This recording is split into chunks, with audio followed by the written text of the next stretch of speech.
Hi, and welcome to this new episode. Today, I'm with Noor, who's a coach helping people to get muscle on a high raw diet. And you may notice that's also what I do. So today, we're going to do a little experiment, actually. Instead of me asking questions to my guest as usual, he will coach me. And the idea is that it gives a little bit more of a inside view of what happens within the coaching rather than just talking about it and make it practical. By the way, Noor, I saw you did a really beautiful interview with Dylan. So if people want to listen to an interview with you where you share more about your tips in general, they can listen to that interview. I'll put the link in the description. But now it's going to be more tailored to me, actually. So I'm grateful. I'm getting a free session from you, Noor. And I want to share a little bit before we start about being a coach into something. To me, at least, doesn't mean you need to be the absolute best and you know everything. So, for example, for me, I know I can help people getting fit on a high fruit-based diet. That being said, I'm also still a work in progress, and we'll talk about it. We'll see that through that coaching. But there are things I still want to learn. There are things I still want to improve in my embodiment of health and fitness and well-being. And so to me, it's actually totally fine to receive coaching on something I'm coaching. And I believe a lot of people actually become coach of something because they're interested in getting better in it themselves, and they've worked on it also. And the other thing is living in a world of abundance. I believe there's going to be a lot of coaches who do the same as we do. So yeah, there's no competition between us. There's like so many people who are, I believe, going to go on this lifestyle and diet. And so it's my pleasure if I introduce people who do the same work as I do. So that was a little bit of a parenthesis. And I'm excited because I don't know what's going to happen. Usually I'm more preparing an episode. Now I'm just like, okay, I give it to you, Noor. So let's start our coaching session. Thank you so much. And you can do a little intro like in a minute if you want, and then dive into the coaching like I'm your client. Sure, sure. First of all, thank you so much for having me on, man. It's a pleasure. It was nice getting to know you during our initial interaction, and I'm happy to be on and share some more about plant-based fitness, right? And specifically building muscle with a high raw plant-based diet, right? Because a lot of times people do not equate a plant-based diet with the ability to gain muscle, right? That is it's one of the biggest myths out there. And understandable because there's this protein, push where you got to get protein from animal-based products, right? That's a huge thing that, is marketed and really pushed out there. But based on my experience with myself and also coaching other people, you can definitely gain lean muscle mass through a plant-based diet, right? And you can do it in a very, very clean and mostly raw way, right? So, I currently don't take any supplements. I don't suggest anyone take supplements. That's currently where I'm at right now. Who knows, down the line I might switch up, but it's very possible. So, and I always like to put that out there because even if people are within the plant-based or raw vegan community, they may not be aware that they can actually transform their body and gain muscle eating the same exact foods that they're consuming, right? Because that was a limiting belief for me back in the day. So just wanted to get that out there. My name is Noor. I'm a plant-based fitness coach, yoga teacher, lover of all natural things, what I'm saying, when it comes to healing and wellness. And more recently, I've really been diving deep into building muscle through a plant-based diet. I've done it myself where I've gained 15 pounds of lean muscle in the past 8 to 10 months, eating a very clean plant-based diet, lifting 3 to 4 times per week. And it feels great. And I'm continuing to gain and I'm getting stronger and stronger as I go. And I'm eating the exact same foods that I was eating previously to detoxify my body, right? So it's like this contrast of detox and and gain, right? Which you can actually do at the same time, but it's a topic for another conversation. Um, so with that being said, Alex, um, I understand you have some goals, right? You have some goals of wanting to build lean muscle mass through a plant-based diet. And I'm going to ask you a few quick questions just to kind of figure out what exactly is your goal in particular, what is keeping you from attaining that goal, and what you think you need the most help with, right? And once I get that information, we'll then move on to actual coaching. Okay, so does that all make sense? Yeah, it does make sense. Thank you. By the way, I'm moving because I'm on a treadmill because I want to get a few steps while I do the calls. Yes, yes. And you're already doing the coaching, man, because I always make sure people get at least 10,000 steps in. So I mean, you're already there, bro. So with that being said, Alex, what exactly is your main goal when it comes to building muscle? Is there a particular amount of weight that you want to gain? Is there a particular physique you're looking for? Any description you can give me? Okay. Yeah, I mean, okay. I'll go. There we I'll show go. you. So basically, I'd like to have a little bit a little bit more chest and like yeah, I'd like to have a little bit more chest, like a bit more volume on the chest. And I'd like to have more like to see the abs also. Maybe a little bit more definition on the shoulders, like the delts. Okay. So and then I mean to me it's a combination of how I look and how strong I feel. Also, yeah, so basically the aesthetically is mainly the upper area. And then strength wise, it's the whole area. Like I want to be able to squat powerfully, for example. Got you. And are there any particular numbers that you want to reach in terms of weight or how much you want to lift with a squat per se? I haven't really put numbers like I could share with you like a photo of an ideal physique, for example. It's like it's quite close to a Ted Carr kind of physique. Maybe not, maybe even a bit less, to be honest. Yeah, so I'm imagining like I don't know if it's just upper body, chest, maybe three kilo or something. Okay, okay. Yeah, we can definitely do 3 kilos, man. That's very attainable. It's very doable. So just to kind of recap, you want to gain a little more size and mass in your chest. You want to define your shoulders and get, ripped abs, right? A little more Yeah, definition in the abs. yeah. Uh, that is all very achievable and it's something that a lot of us want. So that's good to know. So what do you think is your biggest challenge with achieving that physique? Hmm. I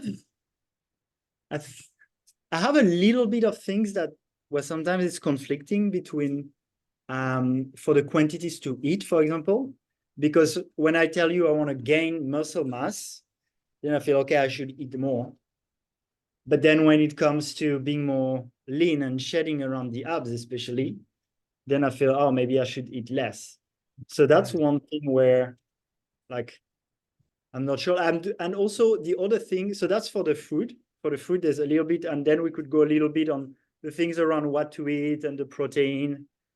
And the other part is on my training. So I alternate between calisthenics and weights, and I like things to be convenient. So I was traveling a bit and I was doing more calisthenics. Now I'm back home and I have my home gym, but with more single weights. I can't do like heavy squats, for example. I don't have big barbells. And I basically alternate between things that are more calisthenics and things that are more muscle building with single weights. And I wonder sometimes is that like to make progressive overload, having different exercises, sometimes it makes things a bit complicated. So I was making progress on my more bodybuilding, higher reps. And then I went to calisthenics and I made progress on number of pull-ups and number of weighted push-ups. But now I feel more drawn again to the weights, but I can notice I've lost a bit in these specific movements. So I don't know if I should stick to really one type of exercise and keep increasing on that type, or if it's good to alternate a little bit. So that's probably, yeah, a bit of the changes. And then I also think I'm doing generally like pretty well, and I also need to be a bit patient. That I look pretty good already, but that things take time, you know. It can take years, I think, to like Indeed. build those muscles. So also some patience. Okay. So just to understand correctly, you have been applying progressive overload with certain calisthenics exercises, and you've seen some results doing that. And you're wondering if you should add some more variety to it, or do something else. Is that right? Am I getting that correctly? Let's say the most I've done with is actually with the weights. The calisthenics was more in the past 2 months. But in the past 6 months, it's been mainly, so I did a fast 2 week early July, and then I did 3 months of weights, and then more a month and a half of calisthenics. And I like to beat my records, but when I switched exercises, it made it less like when I did the calisthenics and I went back to my free weights, I noticed like I hadn't improved, even like maybe I needed to get back to where I was when I left it. Gotcha. Okay. Okay. Well, I can definitely tell you that the progressive overload is probably the best route to consistently gain over time. And within that, you can, slowly introduce new exercises and, add a little more variety in what you do. But the guaranteed way that you can consistently gain is by basically doing the same stuff by just adding more weight as you go, right? And you found success with that. So I'd say, yeah, keep it up, man. Um, yeah, and I always also say, and this goes a little more with the, actual science behind the exercise, the movements, is always go until failure, right? So finding that weight that allows you to fail between 10 to 15 reps, 15 at the most, right? I usually like to do 8, right? Because I'm really looking for bulk. A very naturally skinny guy myself. And a lot of people that I work with are very, very thin. So I usually go between 8 to 10 reps, 3 sets each exercise, right? And that is what I found the most success with in terms of building lean mass, right? Not just bulky mass where, you're packing on weight, but you don't have the definition, right? So, okay, I got a good understanding of that. So what area do you feel like you need the most help with when it comes to gaining that muscle? In terms of diet, exercise, consistency, what do you think it is?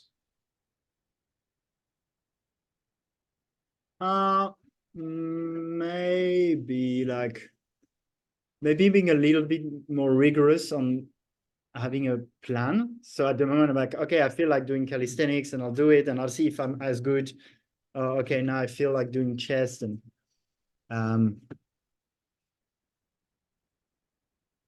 I mean, I track and I see that I get better. It's just in a slightly flowy way, which could be more structured. At the same time, I like a little bit of flow, so I'm not sure. Yeah, I don't really know. Okay. Well, we can definitely figure it out for sure, man. So you're seeing results, you have been seeing results for quite a while, and you realize that it is a long-term game, right? In terms of building muscle, especially doing it sustainably, it's a long-term game. You know what I'm saying? It's not something that, you can shed a whole lot of weight within 3 months, but there's only like a certain amount of muscle you can really gain in 3 months, right? Um, you know, I've I actually have gained 10 pounds of lean muscle in about 3 to 4 months, but that's mainly because I went from doing calisthenics every once in a while and no weightlifting to straight just weightlifting 4 days a week, right? And so my body went through a shock period where all the muscles were rebuilding and whatnot. So with that being said, yeah, you have a question? Actually, I'd love to ask now, because something came while you spoke about that, which was One thing is also recovery time. I actually quite enjoy working out. And I Yeah. like an hour in my day where I go and I do the workout. So for example, when I was doing the weights, I would do push movements, pull movements, legs, sometimes core also, and alternate. So when I do my push movements, like my dips and my push-ups and my overhead press, I mean, not push-up, it was more like with weights, but like the chest exercise and all that. Then the next days when I do pull and legs, they're resting. And that allows me to work out almost every day. But then, especially when I listened to Ted, he said he was doing much better when he was working out less and only 3 times a week. So I'm very conscious of not training the muscles so much when they're sore and giving them time to recover.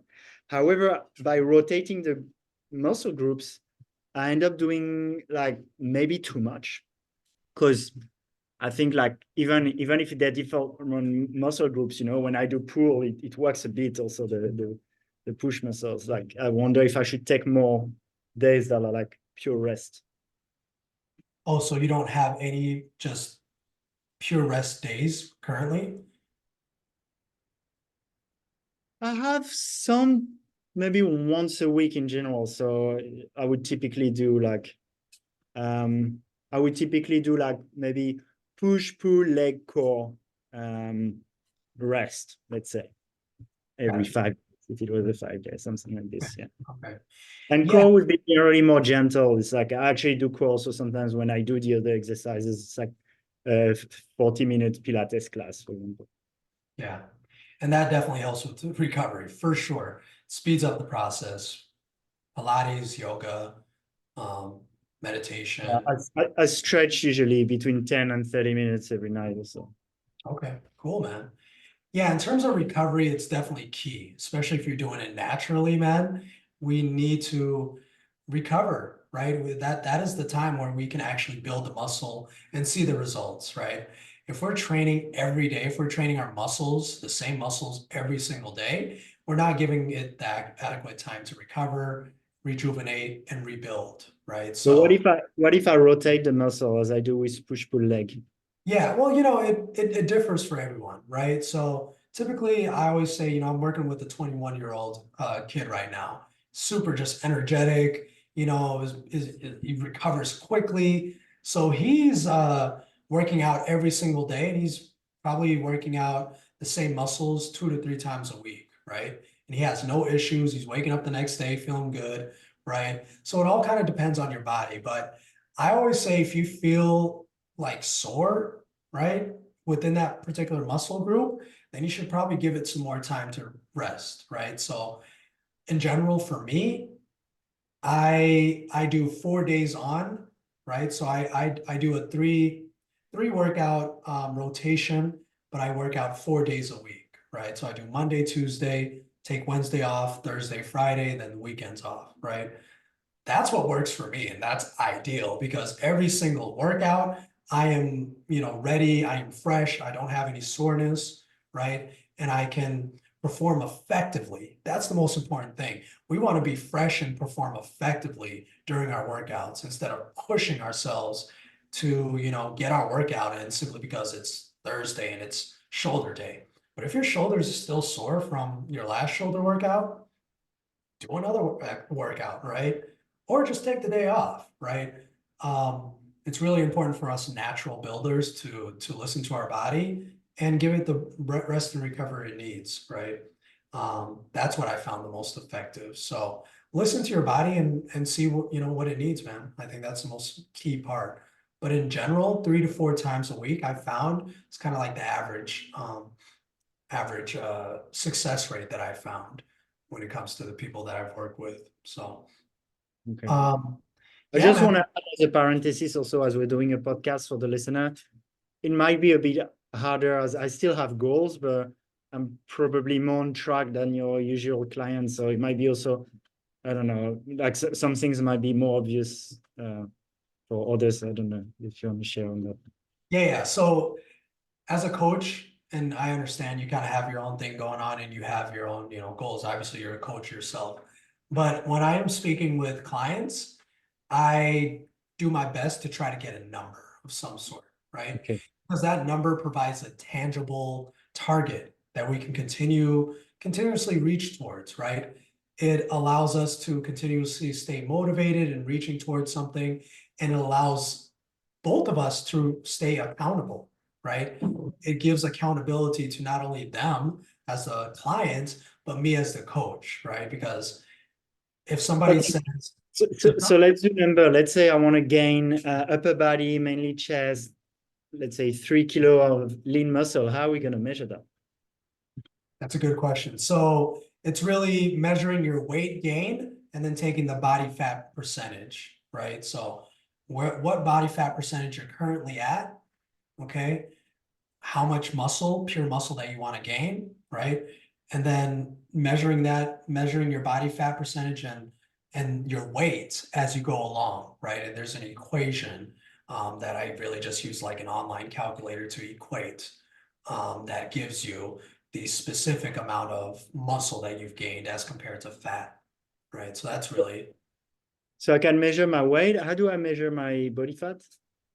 yeah, so there's some digital tools that people can buy that kind of sends like electric signals. You hold them with both hands and send like electric signals, and they kind of gauge. That's what I use, bioimpedance scans, That's right? what it's called. Yes, you can Body do weight. that, but I found the most effective and most accurate way is actually using the skin caliper method, right? So there's certain like maybe a little more old school machines where they have certain calipers that you can, place on certain body parts, right? Usually it's like the neck area, one maybe the chest, the belly, waist, thighs, buttocks area. And that really gives I think, a more accurate kind of description of what your body fat percentage is, because it's literally taking, all of your body parts, your major body parts, and it's calculating what the muscle, the body fat percentage is and what the muscle percentage is. So um, that is, yeah, but there's multiple ways of doing it. Okay. Um, but I like also, that though, because when I use in body, I like it, but I can feel it's like not perfectly correct. I actually did a test once. I did it and then I did it a minute later without doing anything. And it gave me like 1.5% different, like 1.5 point percentage, So I went from like 11 to 12.5% body fat within a minute. So it never gave me like 20% or something crazy, but I think plus or minus 1.5, 2%, so yeah. yeah. In terms of 100% accuracy, it's really tough to do. Um, unless you have like a very fancy machine of some sort. But what I always say is, if you can also use the eye test as well, right? So me, I'm not someone who can even put on weight very easily. Even if I eat a lot of fatty foods, it's really hard for me to build fat, gain fat, right? I naturally have a very low body fat percentage, very low. And so when I gain, and when I have gained, I can even tell by simply looking at myself that I haven't gained any fat. It's just pure muscle because my muscles are just as defined as they were when I was thinner, right? So that eye test is a helpful thing. But again, it's kind of tough to get the 100% accuracy. It's more of like a target, like, okay, well, even if we didn't take the body fat percentage, you still have your muscle definition. You might even have more muscle definition, but now you're 10 pounds heavier, right? Or 3 kilos heavier. So it's like, okay, we'll say that you've gained it, right? So that's kind of how I gauge it. For the most part, people do it for the physique and they do it for the strength, right? That's really the main thing. But it's always helpful to have that number, right? Just for something to continuously reach for. So my next question for you, man, is what are you currently consuming on a daily basis? Do you have kind of a regular food schedule? And how do you think that is working for you in your muscle gaining? Okay. So I don't have a regular food schedule, but I end up eating quite similarly every day. Just usually I wake up around 6, around 8, 8:30. I have a celery juice most days that I make myself. And then usually around 10, I'll have like a kilo and a good kilo of papaya. And then 2 hours later, I'll probably have 3 dragon fruits, 12. And then at 2 p.m., I'll have, let's say, 4 mangoes, 4 or 5 mangoes. And then maybe I'll have another bit of fruit, and it can switch, can be more watermelon instead of the dragon fruit, and it can be sometimes I have some bananas too, especially like if I worked out, sometimes I feel more like having bananas after. And usually around 6, I'll have a big salad, which is actually a lot of fruits. It's savory fruits like tomato, cucumber, sometimes avocado, but usually not. Irish sea moss that I get here from Bali. We get our own sauces, and I make usually a kind of pesto with herbs and nuts, which is the sauce, and a bit of like lemon and dates.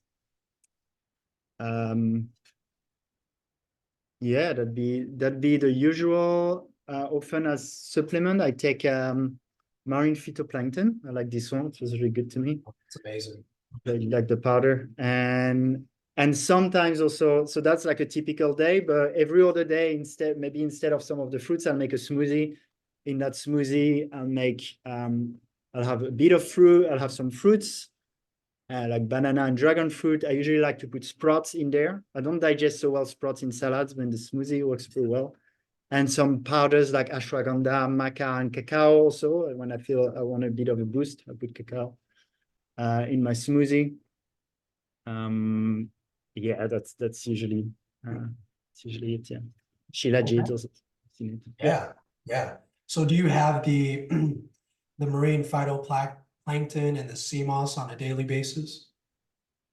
Almost, more like most days. Yeah. Okay. But And those are I track with chronometer. I'm usually 2,200 to 2,500 calories on a typical day, and I'm usually about 80%, 75. Yeah, let's say 75 carbs, and then usually around 20% fat, and only 7 or 8 proteins. So I know in vision we don't look so much about protein, but I'm like 7, 8. Maybe I want to go more 10. Like 80, 10, 10 stuff. Yeah. Well, protein, a high amount of protein is not necessary to build muscle.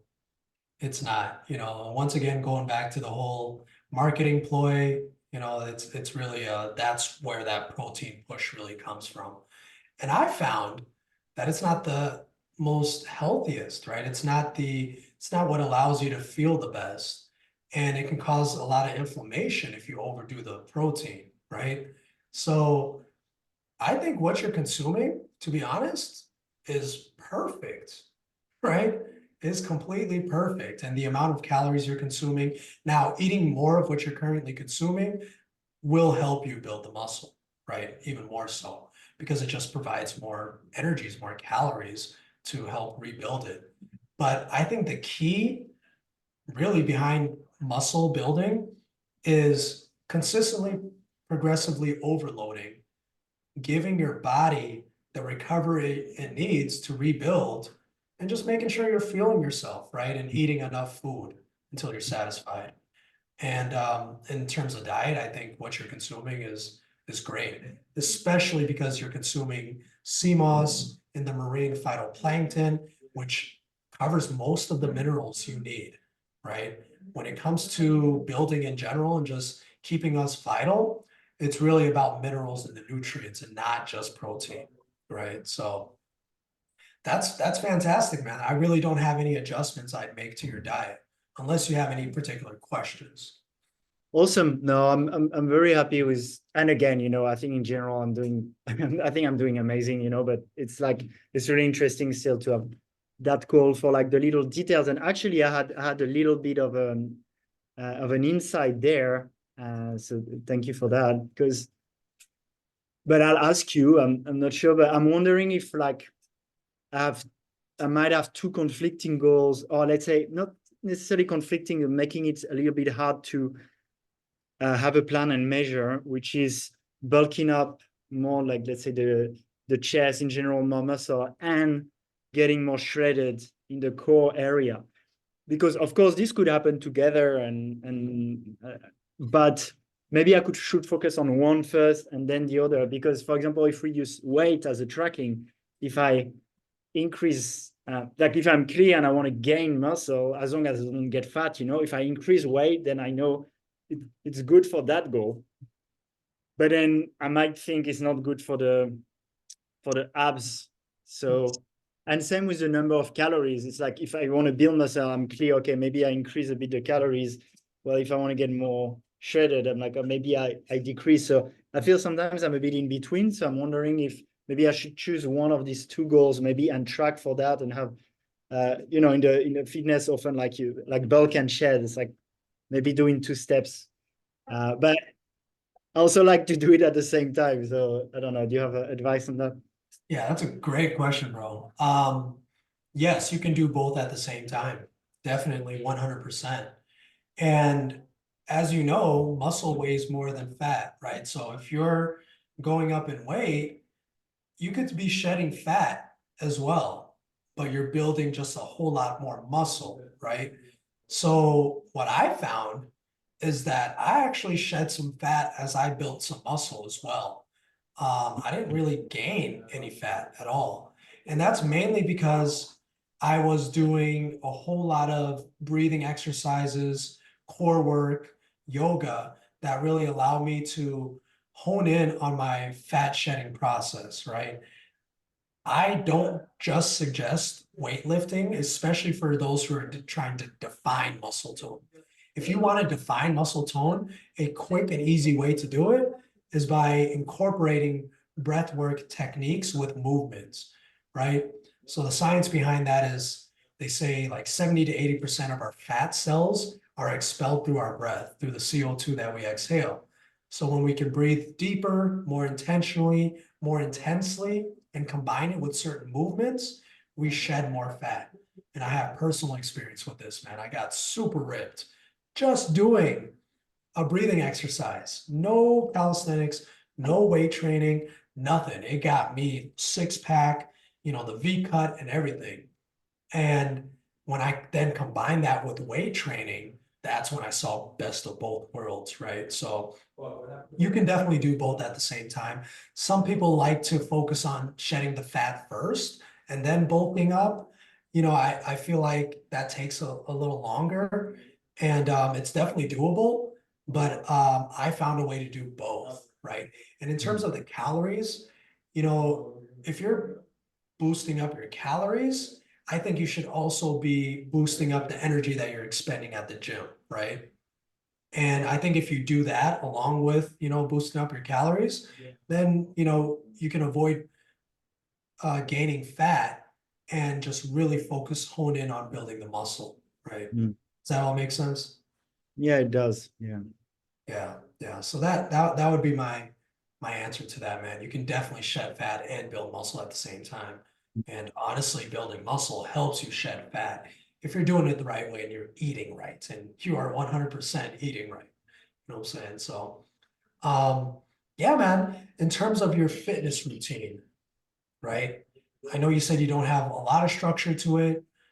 You do work out most Well, days.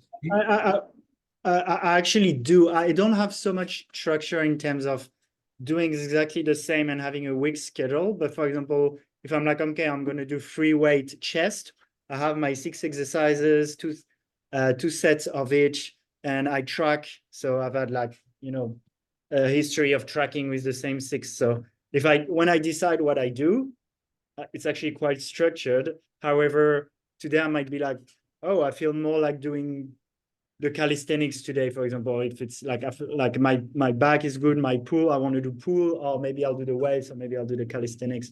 And especially as I was moving, I think now I'm getting more into a structure. Gotcha. So I'm quite structured actually. Yeah. Okay, okay. Yeah, so in terms of the fitness, man, you can literally continue doing what you're doing, but just making sure you're incorporating that progressive overload, right? And doing that consistently, man, you will build strength. Therefore, you will continue to build muscle, right? So it's finding that balance between, progressively overloading, recovering the body, and just eating enough of the right foods, right? So if you consistently do that over time, you will build muscle. And there's a way to obviously increase the intensity. And the best way to do that is increase the intensity in the gym, right? In terms of building muscle, the most important key factor is what are you doing in the gym, right? Uh, there's a there's a holistic, natural, plant-based coach or doctor, actually. He's an actual like naturopath.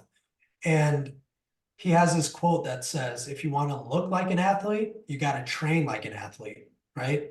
If you want to look like your dad, then train like your dad. You know what I'm saying? So that always rings like in my head. It always runs in my head. And I'm like, whenever I'm in the gym, I'm thinking about that. I gotta train hard, right? So train hard safely, obviously. Give yourself the the rest you need, and continue eating the right foods, man, and you'll definitely get to that 3 kilos, and I mean even more so if you continue, right? So yeah, man, I think if you continue doing what you're doing, man, I would say definitely within the next 6 months, you can definitely gain those 3 kilos, right? The key is the progressive overloading and just making sure that you're continuously challenging yourself, even if you only add like 2.5 pounds, right, every week. I think that consistent progress will definitely, eventually show up, right? So. Any questions, man, based on, all the information we went over? Mm, not really. So now I'm 69, so it's almost like if I would put a goal, I'd be 72 and make sure it's at least as lean, if not more. And that would be like a good way, and that's be achieved through progressive overload, which so makes me stronger. So then I'm stronger, again, muscle, weight of muscle, and I stay lean, if not even more. Yes, and like I said, I would I will provide you with some coaching, being that, obviously I'm coaching here, but I would provide you with a 3 minutes, basically breath work core routine Mm, will really help target the ab muscles, right? While you're doing this deep breathing, which will help shed that fat. And if you do it consistently, man, you're going to define that core for okay. sure. Yeah. Is it through the nose? It is through the mouth, actually. Okay. Out through the mouth, yeah, which I know a lot of people just do not do, but for this particular exercise, because of how quick it is and how much oxygen you can inhale and exhale through the mouth, it is through the mouth. But as a yoga instructor, and somebody who's been practicing yoga and breath work for years, most 95% of the exercises I do is in and out through the nose for Yeah. sure. Yeah, I follow a lot. Brian Mirabella? No, I don't. Okay, he's like a pretty ripped guy on fruits, and he's also a breathing instructor, and he's really not a fan of like anything around hyperventilation. And he's also a fan of like, so what I try, but I don't know, I'm open, but at the moment, what I try to do in between sets is deep, slow breathing through the nose, and sometimes a bit of qigong movement or something like this. And I know now I have a bit of resistance to any breathing through the mouth. So sometimes I do breath work and parts are through the mouth and I do through the nose or something. So maybe I'll adapt it anyway. But I'll be Yeah, curious. and if you're familiar with the breath of fire, it's basically like Yeah. breath of fire, right? And in, out, in, out, in, out, Yeah. in, out, right? And I agree, man. Definitely breathing in and out through the nose. Slowly and deeply is definitely better for our nervous system. But in terms of, energizing and getting the heat going and speeding up the metabolism, this is what I found to be the most effective for sure. It's Okay. actually an exercise known in Kundalini Yoga by the name of Sa-Ibi Kriya, right? So Sahibi Kriya, right? And it's very, very effective, man. Not only in shedding fat, but also energizing, right? Activating the navel points, which is the storehouse of all of our energy, and allowing us to kind of circulate that energy throughout and Mm. just feel overall better, man, and energize us and provide the mental clarity and all this stuff that breath work provides in that fashion. So Nice. Yeah, I've done a lot of Kundalini yoga. It's definitely very energizing. So I'm open for that. Okay, one last little question. I mean, for me, I'm more into natural products, so it doesn't attract me really. But I've seen in my field, even in the more raw foodies that look good, creatine come up. I think Ted Carr takes it. I know Shane Sterling takes it. And what's your view on creatine? I think it's very helpful. I think yeah, I think it's very helpful. I think it's the most studied supplement out there. I know definitely workout supplement. So there's so much information, so many like, positive studies of it, of how it, causes minimal harm while allowing you to, gain more strength, energy, muscle mass, etc. I currently don't take it, but that's only because I am now experimenting with doing a completely natural way of building muscle. But down the line, and I was just talking to my friend about this, down the line, I might switch it up and try some creatine. You know what I'm saying? Yeah, But I guess it kind of depends on, what your style is, right? If you want to stay completely all natural, literally, without any, synthetic supplements, then, you know, don't do it. That's yeah, my idea. But I think it's a very effective. And for the people who are either high raw vegan or just raw vegan in general who do take it, I've heard nothing but good things from them, you know, yeah. so the creatine addition. So Okay, yeah, that's the one thing synthetic where I'm like, oh, yeah, I could, like I was like I find it interesting, because yeah, it seems to work really well.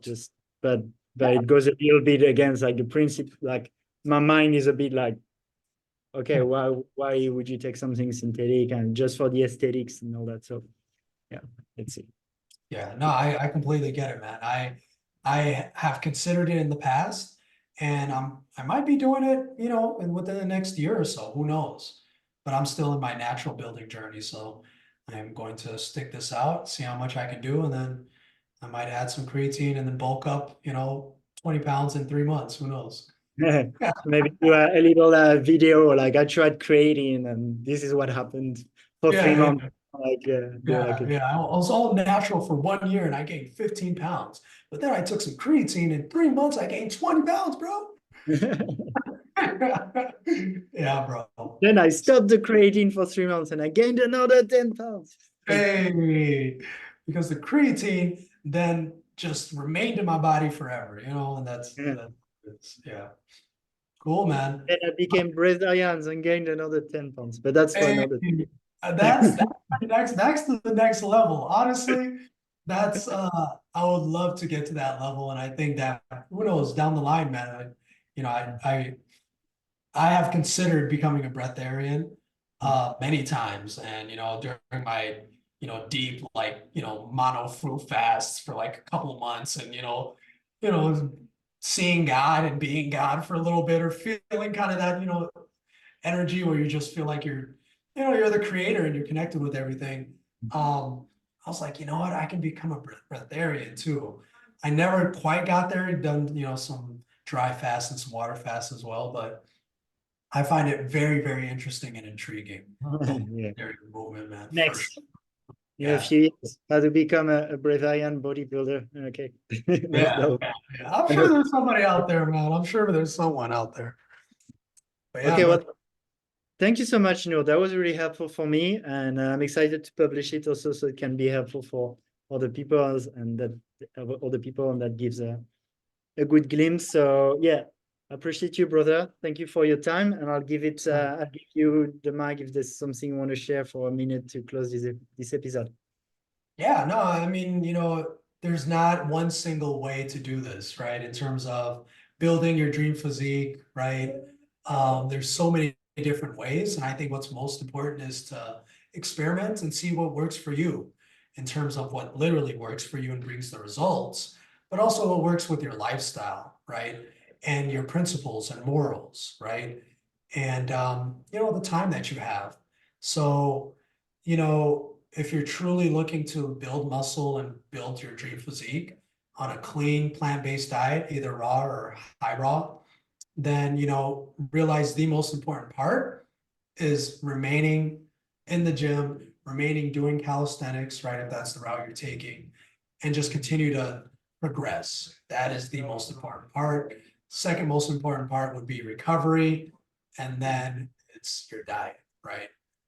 So that's all I want to say. Thank you so much for having me on, bro. And I look forward to, you know, chatting more in the future, bro. Cool. Thank you, New. Much love, and thank you everyone who listened.